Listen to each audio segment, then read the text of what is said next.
فنانة بتكتشف إنها متجوزة واحد من أكبر خياديم الجن، علشان تلاقي نفسها وقعت في فخ معرفتش تخرج منه غير لما انتهت حياتها بشكل مأساوي.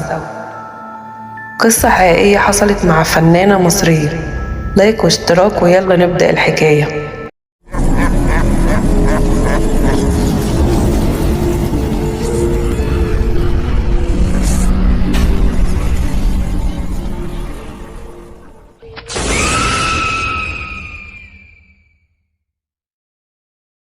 لطفية نظمي فنانة بدأت مشوارها الفني واشتغلت مع يوسف وهبة وعلي الكسار وليلى مراد، وهي كانت فنانة مغمورة مش مشهورة، بس لأن قصتها دي كانت غريبة جدا ومرعبة جدا اتكلم عنها يوسف وهبة في مذكراته، وكان ليه دور كبير جدا في حكايتها.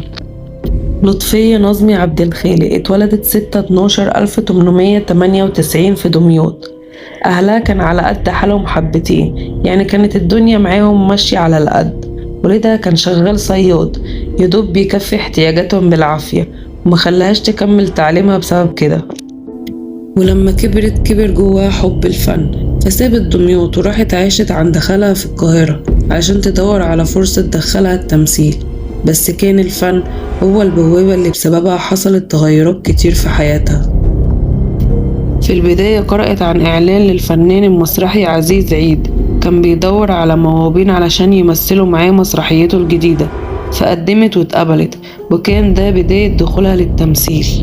ولما تحسن وضعها المادي استقلت بنفسها وسابت بيت خالها وراحت سكنت في شقة بالجيزة علشان تبدأ قصتها الغريبة والمرعبة من الوقت ده. كان ساكن في الشقة اللي جنبها دكتور شاب، ده اللي عرفته من البواب، قالها ان الشقة اللي جنبك ساكن فيها دكتور، لكن نادر لما بيجي لانه بيشتغل في مستشفى. فكانت من وقت للتاني بتسمعه يا داخل يا خارج من الشقة، ولحد الوقت ده ما كانتش شافته. وكانوا بيتقابلوا كتير لحد ما مقابلاتهم دي انتهت بالجواز، بس كان بيغيب كتير عن البيت بحجة انه متواجد بالمستشفى. وفي مرة غاب فترة طويلة، فقالت تروح تسأل عليه في المستشفى اللي هو بيشتغل فيها، علشان تتفاجئ ان مفيش هناك دكتور بالاسم ده.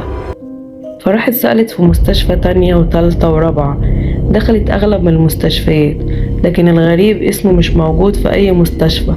فقالت تدور في الشقة على اي اوراق تخصه لعل وعسى تعرف اي حاجة عن هوية الراجل اللي متجوزاه. فخدت بالها ان في درج في مكتبه كان مقفول بالمفتاح، فراحت كسرت الدرج علشان تتفاجئ بورق عليه طلاسم ورسومات غريبة ليها علاقة بالجن. فخدت الورق وراحت على واحدة صاحبتها تسألها ايه معنى اللي مكتوب في الورق ده. صاحبتها قالت لها دي لغة مش معروفة، وأفضل حل إننا نروح لشيخ. وأول الشيخ ما شاف الطلاسم قالها الحاجات دي من فعل الشياطين، مستحيل الطلاسم دي تكون مكتوبة على ايد شخص عادي، لأن فيها أسرار تخص قبيلة معينة من الجن. ونصحها إنها أول ما تشوف الشخص ده على طول تشغل الأذان. خرجت من عند الشيخ وهي مش عارفة ايه حجم الكارثة اللي وقعت فيها، ما كانش قدامها غير إنها تستنى، لكن كان عدى وقت كبير وهو برضه مجاش. أيامها كانت بتشتغل في فيلم اسمه ساعة التنفيذ مع الفنان الكبير يوسف وهبة، فقررت إنها تعرض أزمتها عليه بما إنه كان المثل الأعلى للفنانين. ولما سمع استغرب وقال لها هل انت لاحظتي عليه اي تصرف غير طبيعي؟ عشان تبدأ من هنا لطفية تحكي عن تفاصيل حكايتها الغريبة والمرعبة جدا. فقالت ان هي بعد كلام الشيخ قعدت مع نفسها علشان تربط الاحداث ببعض، وقالت ان في بداية تعرفها على جوزها ما كانش بيظهر غير بالليل، مقابلاتهم ويوم جوازهم وحتى الفترة اللي كان بيقعد فيها في البيت، وباقي الوقت كان بيقول انه في المستشفى. قالت كمان ان لهجته المصرية ما كانتش متقنة، ده غير ان هو كان عنده معلومات عن حاجات غريبة جدا، وصعب ان انسان عادي يكون عنده كم المعلومات دي كلها. فيوسف وهبة قال لها انت اكيد اتجوزتي واحد نصاب محترف، ولازم اننا ندور وراه اكتر. وهنا افتكرت انها لقت مع الورق اللي كان فيه رسومات وطلاسم قايمة باسماء وعناوين لستات، وهو ده الخيط الوحيد اللي هيوصلها بجوزها. فراحت تدور على الستات اللي أسمائهم موجودة في القايمة. المرعب بقى إن الستات دول اتقتلوا في حوادث غامضة، ومنهم واحدة اختفت بس محدش عارف هل هي عايشة ولا ميتة. لما لطفية حست إنها في ورطة فكرت تلجأ لحد من أهلها، وبالفعل راحت على بيت خالها، بس سخر من كلامها وقال لها انت اتجوزتي بدون علمنا، عايزانا ندور وراكي على جوزك اللي من الجن، روحي بلغي الشرطة والقانون هيتصرف. خرجت من بيت خالها وهي تايهة، بس اضطرت تروح تكمل مشاهدها في فيلم اسمه العريس الخامس مع حسين صدقي وبشارة وكيم.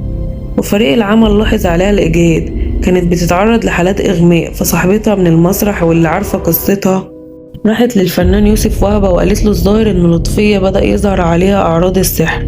ما كانش قدام الفنان يوسف وهبة غير إنه ياخدها ويروح يبلغ الشرطة، وكالعادة الشرطة مصدقتش قصة الجن واعتبروها تعرضت لعملية نصب، وإنهم هيبلغوها لما يعملوا تحرياتهم. الفنان يوسف وهبة قال لها ما بدهاش، انت لو حسيتي بأي خطر تتصلي بيا على طول. وهي مروحة اشترت اسطوانة عليها صوت الأذان، كانت مترقبة في أي وقت يرجع جوزها المجهول. لطفية كانت حالتها النفسية والجسدية بتسوء، وخصوصا الأيام اللي كانت بتشتغل فيها، فعشان كده اتعرف عنها في الوسط الفني إنها اتجوزت من نصاب، ومحدش كان عارف قصة الجن غير صاحبتها من المسرح ويوسف وهبة. لحد ما ظهر الزوج المجهول فجأة، كانت داخلة البيت لقيته في المكتب وبيسألها بعصبية انت ازاي تسمحي لنفسك تفتشي في اوراقي.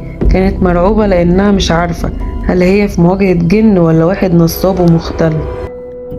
جريت على اوضتها وخرجت الورق اللي عليه الطلاسم عشان تواجهه، وشغلت الاسطوانة اللي عليها صوت الاذان. جري هو علشان يحاول يقتلها، لكنها قدرت تهرب منه وراحت اتصلت بالفنان يوسف وهبة اللي بدوره اتصل بالشرطة، وبالفعل اتقبض عليه علشان يكتشفوا ان الزوج قاتل وبيشتغل بالاعمال السفلية الخطيرة جدا. وبسبب الاعمال دي اتجنن واتحجز في مستشفى الامراض العقلية، وهرب من المستشفى وقتل كل الستات اللي اتعرف عليها واتجوزها. اما بخصوص اختفائه وظهوره المفاجئ ده، لانه كان بينفذ اوامر الجن وعدم اتقانه للهجة المصرية، لانه اتربى بين ام سويدية واب مصري. وبسبب قضيتها دي قدرت الشرطة أخيرا تقبض على القاتل المجهول اللي قتل أكتر من 5 ستات مصرية، وكانت لطفية هتبقى الضحية الأخيرة، لكن ربنا أنقذها وأراد إن القاتل ينكشف أمره على إيدها.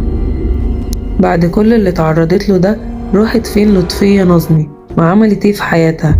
للأسف القصة أثرت بالسلب على مشوارها الفني، لأنها في الوقت ده عرفت إنها حامل ورفضت إنها تقول لأي حد، لعل وعسى يطلع جوزها ده راجل طبيعي ولا من الجن ولا نصاب، لكن خاب ظنها للأسف.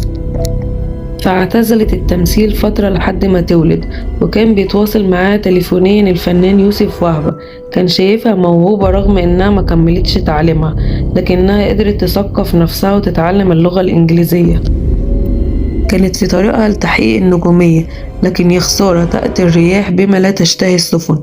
ولدت لطفية ولد مشوه ومات بعد فترة قصيرة جدا من ولادته، الأمر اللي خلاها تدخل في حالة اكتئاب، رد فعل طبيعي من عقلها اللي ما قدرش يتحمل كل الأذى ده، وبناء عليه دخلت مصحة نفسية وفضلت فيها سنين. كان بيزورها الفنان يوسف وهبة وعرف من الدكاترة انها فقدت النطق، وعدت سنين على حالتها لحد ما توفت في المصحة وهي عمرها 47 سنة.